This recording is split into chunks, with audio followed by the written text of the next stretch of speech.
escucharme. No voy a decir un discurso, quédense tranquilos. Lo que pasa es que vieron que cuando uno va a un examen con un machete se siente más tranquilo, ¿no? Que aunque no lea, de vez en cuando lo mira y dice, sigo por este lado. Bueno, yo lo que les quiero contar es un poco cuál fue mi recorrido para terminar siendo escritora, pero que me parece que es trasladable a cualquier decisión que ustedes tomen. El próximo me voy a ir abajo para verlo. ¿Está mal si salto del escenario de la primera fila y me siento? Hay un lugar ahí.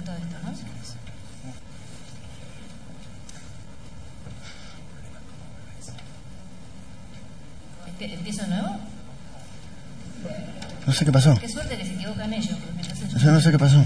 Bueno, la pregunta que ustedes generalmente por las edades que tienen que tomar como una decisión de qué quiero, sí, me siento ahí al lado de Juan Pablo. ¿Qué quiero ser, no? Y esa decisión que es a los 18 años es una edad demasiado temprana. A mí por lo menos me pasó que era una pregunta que me excedía, pero además que me excedía, mis padres, mis maestros, la sociedad te obliga a decidir qué quieres ser. Y en realidad rompiste ya, ya está, se acabaron las ¿qué quieres ser? Porque ¿qué quieres ser? Se va construyendo a lo largo de la algo vida. pasó recién, no sé qué pasó. Como para que se pongan bien nerviosos. Claudia, te la escuché decir empiezo de nuevo. ¿Pero qué quiero ser? No sé, Antes se usaba la me llamó la palabra atención. vocación, No sé ni qué pasó. Porque la palabra vocación viene de la religión y es como si algo viniera de Dios y te dijera lo que tenés que ser. Y no es así, ¿no? Son decisiones que se van armando a lo largo de la vida.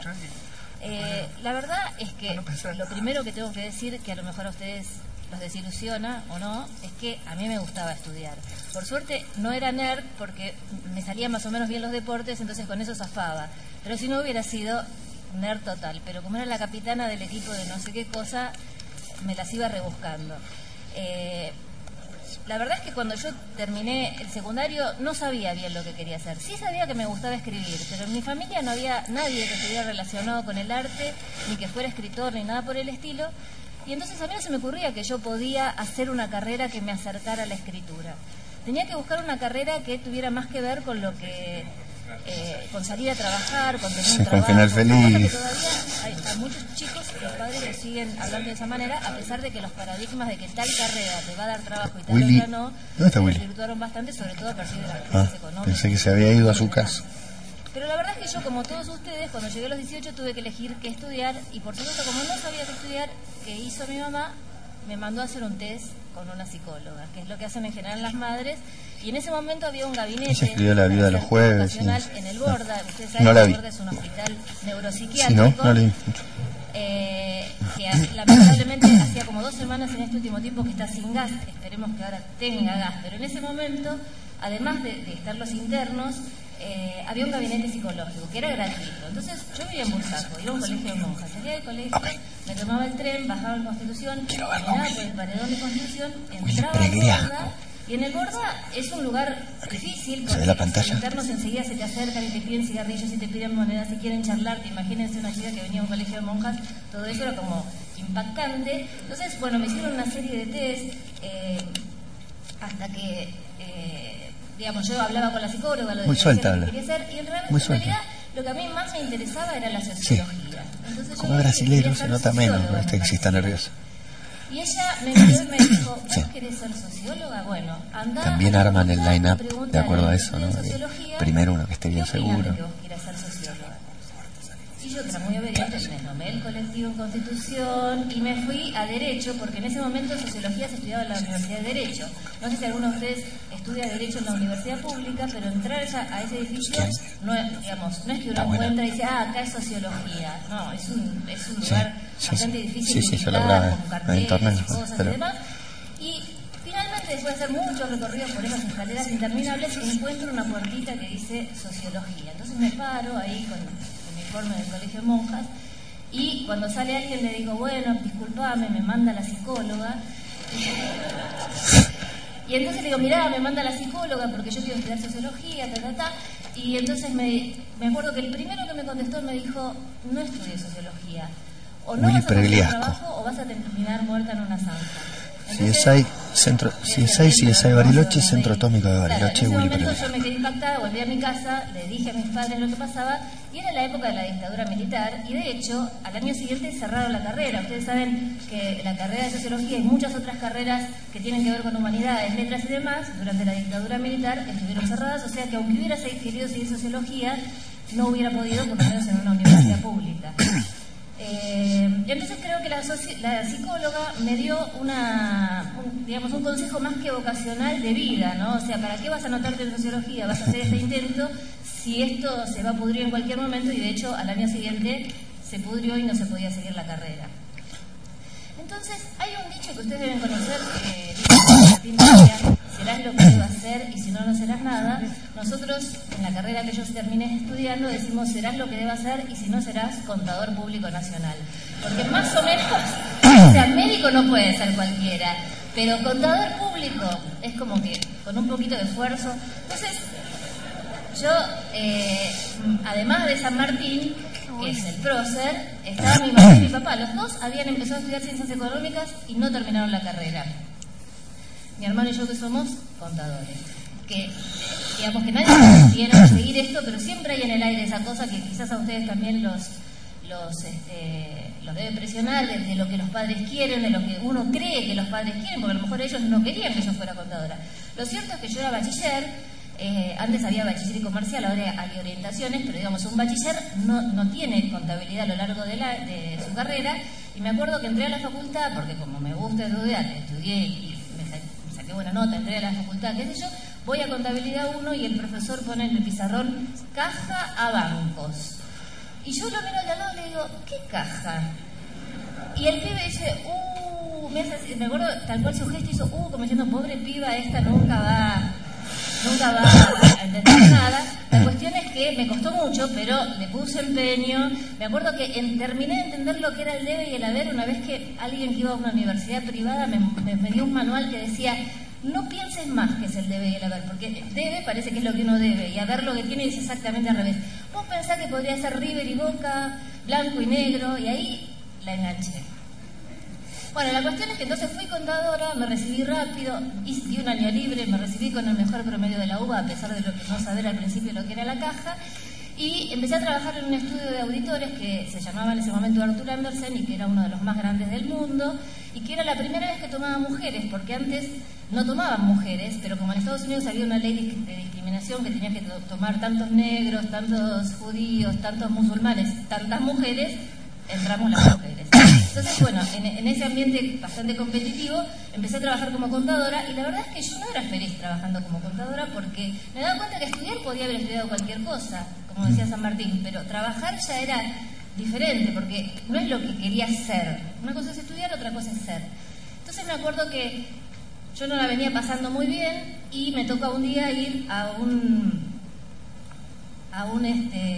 hacer una auditoría, un inventario en San Pablo. San Pablo es una ciudad bastante inhóspita. En San Pablo es una ciudad grande que uno siempre llega tarde al aeropuerto, salga a la hora que salga. Y bueno, yo tenía que ir a hacer un inventario, es contar cosas. Yo tenía que ir a contar tuercas, tornillos y anotar todas las tuercas y tornillos que iba. Entonces yo iba en el avión prácticamente llorando, leyendo el ámbito financiero o el cronista comercial, que son los diarios que leen los que estudian cosas que tienen que ver con la economía, y en el ámbito financiero veo un recuadro chiquitito que dice Editorial Tusquet, concurso de novela. Y dije, bueno, se terminó. Cuando llego a mi casa, pido una licencia en el trabajo, me anoto en este concurso y escribo una novela. Y eso hice, pedí la licencia, y cuando fui a buscar las bases, porque era en un lugar bastante lejos, ahí me di cuenta que había cometido un error. Primero tendría que haber pedido las bases, porque las bases eran de un concurso de literatura erótica. Entonces no solamente tenía que escribir una novela por primera vez en mi vida, sino que además tenía que ser erótica. Entonces yo, que era estudiosa, ¿qué hice? No fui a la experiencia erótica, sino que me compré todos los libros de literatura erótica que había y empecé a leer Anaïs Nin, que supuestamente los diarios de Anaïs Nin es como la máxima literatura erótica en ese momento, etcétera, etcétera, y escribí una novela. Esa novela la mandé al concurso y cuando eligieron los finalistas, yo fui una de las 10 finalistas y ese fue el primer espejo. El espejo que me dijo que bueno, que si yo le ponía esfuerzo al deseo que tenía de escribir, a lo mejor algo llegaba, porque era la primera vez que hacía una novela, era erótica, y que dentro de los 10 finalistas, bueno, siempre uno necesita un espejo que le devuelva. Entonces, en ese momento dije, bueno, voy a tratar de buscar un trabajo más afín a la escritura. Y así fue como llegué a Emanuel, porque Oscar Blota, que era el director de Emanuel, puso un aviso en el diario, yo lo vi, pedía redactoras, que tenían que ver con el periodismo, pero yo le mandé una carta diciendo que yo no era redactora, pero que yo creía que podía trabajar, y que tal, y que tal, y que tal, y él me llamó. Entonces fui a trabajar con él, yo le agradezco mucho, porque, digamos, me tomó sin saber si yo iba a poder hacer el trabajo, se ve que esa carta lo entusiasmó. Y trabajé en Emanuel un tiempo, pero ahí tuve el primer obstáculo, porque como redactora yo ganaba 10 veces menos que lo que ganaba como contadora, yo trabajaba sola, tenía que pagar la luz, el teléfono, etcétera, y no podía seguir trabajando de eso eternamente porque no me podía mantener, entonces tuve que volver a trabajar como contadora y fui a trabajar nada menos que a la privatización de YPF, que no solo me molesta el trabajo, sino ideológicamente hoy. Pero bueno, yo tuve que ir a contar los bonos que se pasaban entre las empresas públicas y mientras tanto pensaba en las notas que hubiera escrito en Emanuel. Y después de un tiempo Blota me vuelve a llamar y me dice, mira, tengo un trabajo que no vas a ganar como contadora, pero ahí sí vas a poder trabajar de algo más afín y te va a alcanzar para vivir. Ahí es cuando pude hacer el paso. La idea romántica de que uno tira todo por la borda y se pone a hacer lo que quiere, también es difícil, uno tiene que ir construyendo esa situación, ¿no? Entonces, recién ahí ya no volví a trabajar más como contadora y me dediqué a trabajar cosas que tuvieran que ver con la escritura. Así llegué a los guiones de televisión, empecé a estudiar guión de televisión con María Inés Andrés, que era una formadora de guionistas, y escribí, lo primero que escribí era para Franchella, que se llamaba Trillizos, y que tenía que escribir para 3 franchelas. Después un día mi jefe dijo, lo tenemos a Facundo Arana, entonces había que inventar algo para Facundo Arana, y cómo te lo imaginas, y yo dije, y en las cataratas y con un shortcito, y ahí salió Yago Pasión Morena. A mí me habían dicho que tenga paisaje natural y que sea en la Patagonia, pero era mejor en un paisaje como más selvático, me pareció. Sí, tremendo, asesino. Y resistiré. Y todo eso me permitió trabajar, porque el oficio de guionista permite tener un ingreso. Mientras tanto yo seguía escribiendo y como que el reconocimiento me vino a través de ganar el premio Clarín y con Las Viudas de los Jueves, que yo venía escribiendo desde antes, tenía libros publicados en España para chicos y demás, pero la verdad es que el verdadero reconocimiento vino ahí, lo que me permitió empezar a vivir de la literatura, que no es nada fácil, ¿no? Entonces, un poco lo que yo les quería contar, lo que les quería transmitir, es que a mí me parece que hay una cuestión que tiene que ver con la receta para descubrir qué uno quiere, ¿no? A los 18 años muchas veces no sabemos lo que queremos. Si ustedes se fijan en sus padres y en los adultos que lo rodean, a lo mejor también encuentran gente que hoy se dan cuenta que no saben lo que quieren o que no son felices con lo que están haciendo y que no se atreven al cambio. Entonces, a mí me parece que, primero, un poco de talento, no lo digo, o sea, no es que uno tiene que tener un talento impresionante. Yo creo que tengo mucho más esfuerzo y trabajo que talento. Pero la verdad es que si yo quisiera ser bailarina clásica no podría, porque no tengo talento. Si quisiera dibujar no podría. Entonces uno tiene que reconocer cuáles son más o menos sus talentos y las cosas que les gustan. Por otra parte, el esfuerzo, porque yo, por más que sea un chiste, cada vez que se me venía una de estas cosas me esforzaba y trataba de poner pila y garra y estudio para lograr un paso hacia el camino de lo que me gustaba. Y por otra parte, que para mí de verdad lo más importante es el deseo. Lo más feo es no tener deseo de algo, no saber qué es lo que uno quiere, pero sin embargo yo creo que tampoco hay que preocuparse, porque ese deseo, si es fuerte, aparece. Yo no estaba preocupada, ay, no tengo deseo de lo que quiero hacer, pero en un momento sabía que no podía vivir si no escribía, lo único que podía hacer en mi vida es escribir. Entonces yo creo que uno tiene que estar absolutamente atento a ese deseo y no tener miedo, porque también hay como un prejuicio de que si uno toma una decisión y hace una carrera, tiene que ser eso.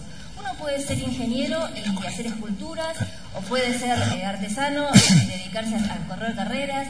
O sea, el camino hacia lo que quiero ser es mucho más complejo y más largo que las decisiones que se toman para estudiar a los 18 años, aunque nuestros papás nos quieren hacer creer otra cosa.